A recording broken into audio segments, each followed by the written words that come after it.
तो दोस्तों जैसे कि आपको पता है 2-3 दिनों से सेल चल रही है और काफ़ी सारे अच्छे अच्छे डिस्काउंट्स में देखने को मिल रहे हैं। साथ ही यहाँ पे एक नई चीज़ का ट्रेंड चल रहा है जो कि पहले नहीं था, जो आजकल ट्रेंड में काफ़ी ज़्यादा है। पहले लोग क्रेडिट कार्ड का इंतजार करते थे तब जाके वो कोई चीज़ ले पाते थे इंस्टॉलमेंट्स पे। बट दोस्तों आजकल क्या हो रहा है कि जो प्राइवेट कंपनियां हैं, प्राइवेट बैंक्स हैं सॉरी, तो वो प्राइवेट बैंक्स क्या कर रही हैं, हमें डेबिट कार्ड पे यानी जो हमारा एटीएम कार्ड होता है उस पर ही हमें ईएमआई लेने का ऑप्शन दे रही हैं। तो दोस्तों यहाँ पे सबसे अच्छी बात ये है कि हम वहाँ पे क्रेडिट कार्ड को ना मतलब अप्लाई करके, यानी क्रेडिट कार्ड का हमें वेट करना पड़ता है, काफ़ी सारे मतलब डॉक्यूमेंट्स में देने पड़ते हैं, उसके बाद हमें कहीं जाके क्रेडिट कार्ड मिलता है। बट यहाँ पे दोस्तों हमें डेबिट कार्ड जो हमारा नॉर्मल एटीएम कार्ड होता है उस पर हमें ईएमआई का ऑप्शन देखने को मिल जाते हैं। और दोस्तों पहले ये चलन में नहीं था इतना, मतलब 2020 से इसकी स्टार्टिंग हुई है और अब आजकल मतलब काफ़ी ज़्यादा चलन में है। पहले ये था कि जिन लोगों का ट्रांजैक्शन अच्छे हुआ करते थे उन लोगों को ही सिर्फ ईएमआई मिलती थी, मतलब डेबिट कार्ड पे। बट अब आजकल ये है कि थोड़ा नॉर्मल होता जा रहा है और ज़्यादातर हमने देखा है कि ज़्यादातर लोगों के जो बैंक के जो क्या कहते हैं अकाउंट्स हैं वो एचडीएफसी, आईसीआई या एक्सिस में होते हैं। तो यहाँ पे दोस्तों मेनली जो अकाउंट होता है लोगों का वो होता है एचडीएफसी में। तो दोस्तों यहाँ पे कुछ सवाल लोगों के दिमाग में आते हैं कि मैं आज ही उन सवालों को मतलब डिस्कस करूँगा और आपको बताऊँगा सिंपल से, क्योंकि मेरे पहले वीडियोज़ में मतलब मैंने बताया था कि डेबिट कार्ड ईएमआई में हमें क्या क्या प्रॉब्लम्स आती हैं, क्या क्या समझ में नहीं आता, मतलब इसकी स्टेटमेंट वगैरह कैसे निकालें, तो वो इस वीडियो में आज कवर करने वाला हूँ। तो बने रहिए मेरे साथ और दोस्तों चैनल को करिए सब्सक्राइब, और जो चैनल को सब्सक्राइब करने के बाद जो बेल नोटिफिकेशन आइकन है उसको ऑल कर लीजिए। तो दोस्तों यहाँ पे पहला सवाल हमारे दिमाग में ये आता है कि जो डेबिट कार्ड ईएमआई वो किस किस बैंक्स पे अवेलेबल है। तो दोस्तों यहाँ पे मैं यहाँ पे क्लियर ये कर देना चाहता हूँ कि मेनली जो डेबिट कार्ड ईएमआई है वो मोस्टली प्राइवेट बैंक्स में अवेलेबल है, जैसे कि एचडीएफसी हो गया, एक्सिस बैंक हो गया और आपका आईसीआईसीआई बैंक हो गया।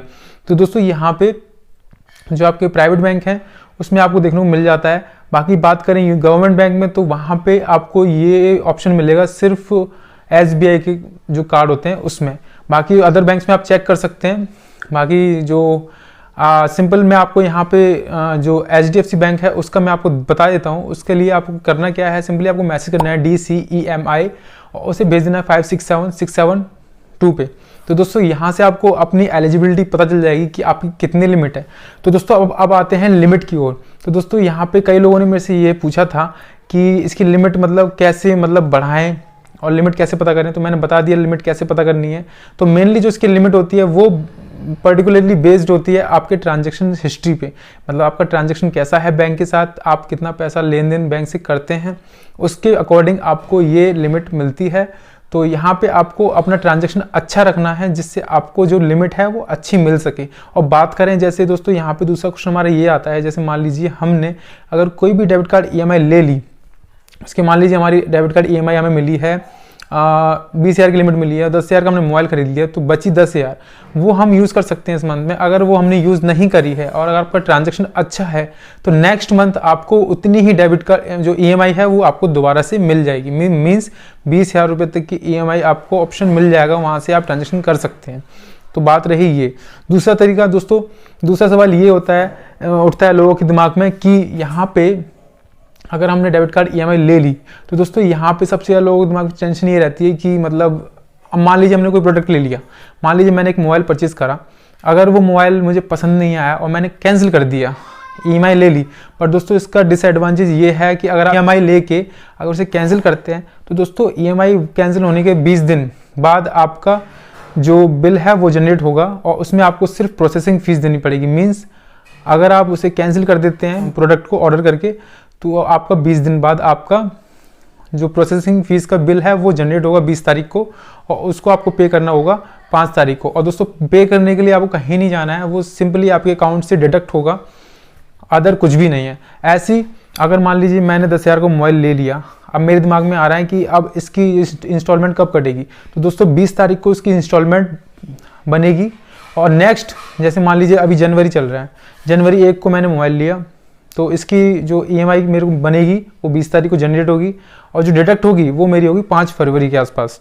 और कई लोगों के दिमाग में सवाल ये भी आता है कि 20 तारीख को मैंने बताया कि आज जनरेट होगी, तो दोस्तों कई लोगों के सवाल मेरे पास ये आते हैं कि अभी तक मेरे पास मैसेज नहीं आया। तो दोस्तों घबराने की ज़रूरत नहीं है, 20 से लेके 27 तक, मतलब 20 से लेके 7 दिन तक कभी भी आपके पास मैसेज आ सकता है, मेल आ सकता है, कुछ भी आ सकता है, मतलब जो भी आपने बैंक में दे रखा है। तो बात हमारी ये रही कि मतलब 7 दिन के अंदर हमारा ये आ जाता है। बाकी आपको क्या करना चाहिए, अब यहाँ पे आते हैं। दूसरा क्वेश्चन ये है कि नो कॉस्ट ईएमआई क्या है। तो दोस्तों नो कॉस्ट ईएमआई ये है, जैसे मान लीजिए बैंक हमसे 6% इंटरेस्ट चार्ज कर रहा है। तो क्या होता है, अगर नो कॉस्ट ईएमआई पे हम फ़ोन ऑर्डर करते हैं तो दोस्तों कंपनीज क्या करती हैं, जो 6% इंटरेस्ट का जो ब्याज होता है उतना प्राइस वो लेस करके हमें प्रोडक्ट देती है कंपनीज। जो भी मतलब मान लीजिए फ्लिपकार्ट है, अमेजोन है, अगर उसमें नो कॉस्ट ईएमआई है तो उतना जो ब्याज है हमारा वो लेस होके हमें प्रोडक्ट मिलेगा। बाकी ब्याज हमारा उतना ही कटेगा बैंक से, पर हमारा जो प्रोडक्ट है उतना लेस अमाउंट में हमें मिल जाएगा। तो ये नो कॉस्ट ईएमआई पे आ जाता है। और दोस्तों बात करें यहाँ पे नो कॉस्ट ईएमआई की, तो दोस्तों यहाँ पे सबसे बेस्ट ऑप्शन यही रहता है कि आप नो कॉस्ट ईएमआई पे ही कोई भी चीज़ लें। और दोस्तों बात करें इसकी लिमिट कहाँ से सेट होती है, तो दोस्तों इसकी अलग अलग बैंक में अलग अलग लिमिट सेट कर रखी है। जैसे कि HDFC में बात करें तो HDFC की लिमिट है 5,000, यानी 5,000 से नीचे का आप आइटम नहीं कर सकते डेबिट कार्ड ईएमआई पे। 5,000 से ऊपर के आइटम्स आप कर सकते हैं। अब दोस्तों दूसरी बात ये आते हैं कि मेरे से कई लोगों ने सवाल करा है मेरी पिछली वीडियोस में कि मतलब इसकी जो स्टेटमेंट है वो कैसे देखें। तो दोस्तों स्टेटमेंट तो गाइज यहाँ पे मैं स्टेटमेंट का बताना चाहूँगा कि स्टेटमेंट का अभी मैंने बात करी थी कस्टमर केयर पे। तो दोस्तों कस्टमर केयर ये कह रहे हैं कि मतलब अभी क्लियर नहीं है स्टेटमेंट का, यहाँ पे वर्क चल रहा है कि आप डायरेक्ट नेट बैंकिंग से अपनी स्टेटमेंट निकाल सकें डेबिट कार्ड ईएमआई पे। अब जैसे कि मैंने बताया कि ये ट्रेंड नया है, 2020 में स्टार्ट हुआ और कोविड-19 का टाइम चल रहा था। उस टाइम तो ज़्यादा ऑर्डर्स नहीं हुए थे, मतलब ज़्यादा चलन में नहीं था। बट अब इस साल ये कुछ ज़्यादा ही चलन में आ रहा है, तो हो सकता है कुछ ही महीनों बाद आपको इसका भी ऑप्शन नेट बैंकिंग में देखने को मिल जाए। बाकी इसके ऊपर मैं डिटेल वीडियो बाद में बनाऊंगा, तो बने रहिए मेरे चैनल के साथ। तो दोस्तों नेक्स्ट क्वेश्चन हमारा ये आता है कि जैसे कई लोगों ने मेरे से ये पूछा है, जैसे कि मतलब अगर हम कोई ऑर्डर मतलब कर देते हैं और हम चाहते हैं कि उसकी ईएमआई हम एकदम से पे कर दें, तो उसके लिए कहाँ जाएं। तो यहाँ पे एक चीज़ बताने को ये रह गई थी कि जैसे यहाँ पे मैंने कंफर्म करा था कि कुछ लोगों ने मेरे से सवाल पूछा था कि पूरी ईएमआई कैसे हम पे करें। तो दोस्तों यहाँ पे एक चीज़ मैं आपको बता दूँ, पूरी ईएमआई आप 3 महीने बाद पे कर सकते हैं। जैसे मान लीजिए आपने कोई भी लोन ले रखा है तो आपको 3 इंस्टॉलमेंट देनी पड़ेंगी। उसके बाद आपको कस्टमर केयर पे कॉल करना पड़ेगा और या फिर बैंक को कॉन्टेक्ट करना पड़ेगा। वो आपको कहेंगे कि इतना अमाउंट आपका ड्यू है, वो आप वहाँ से पे कर दीजिए, तो आप वहाँ से पे कर सकते हैं। और दूसरी बात दोस्तों ये, अगर आप कोई भी ऑर्डर कैंसिल करते हैं तो दोस्तों उसका 56 रुपये आपको कैंसिलेशन चार्ज लगता है। बाकी जो प्रोसेसिंग फीस है वो उसमें ऐड होके आपका 292 समथिंग आपका अकाउंट से कट जाता है हर महीने की 5 तारीख को। दोस्तों एक और सवाल यहाँ पे ये आता है, उससे पहले दोस्तों अगर आप यहाँ तक बने हुए हैं तो दोस्तों थैंक यू दिल से, और चैनल को सब्सक्राइब नहीं कराया तो सब्सक्राइब कर लीजिए। तो दोस्तों सवाल ये आता है कि से कुछ लोगों को ये परेशानी होती है, मतलब कुछ लोग डाउट में आ जाते हैं कि ऐसा होता है कि जैसे आपने मान लीजिए 10,000 का मोबाइल ऑर्डर करा, तो कुछ देर बाद आप देखते हैं अपने बैंक के ट्रांजेक्शन में कि वहाँ पे बैलेंस आपका लेस हो जाता है, माइनस में हो जाता है। तो दोस्तों इस चीज़ से घबराने की ज़रूरत नहीं है। वो एक प्रोसेस है जो बैंक अपनी तरफ से करता है, जो आपका अमाउंट है वो मतलब कंपनी को देता है। उसके बाद जो अमाउंट आपका डिडक्ट हुआ है उतना ही अमाउंट आपका वापस अकाउंट में क्रेडिट हो जाता है। तो इस चीज़ से घबराने की ज़रूरत नहीं है। तो दोस्तों मैं आशा करता हूँ कि यहाँ तक मैंने जो आपके सारे क्वेरीज सवाल जवाब थे वो मैंने कंप्लीट कर दिए हैं इस वीडियो में। अगर कोई भी मेरे से कुछ सवाल या मिस हो गया है, कुछ भी हो गया, तो आप मुझे कमेंट सेक्शन में मैसेज कर सकते हैं और मुझे पूछ सकते हैं, मैं वहाँ पर रिप्लाई आपका ज़रूर करूँगा।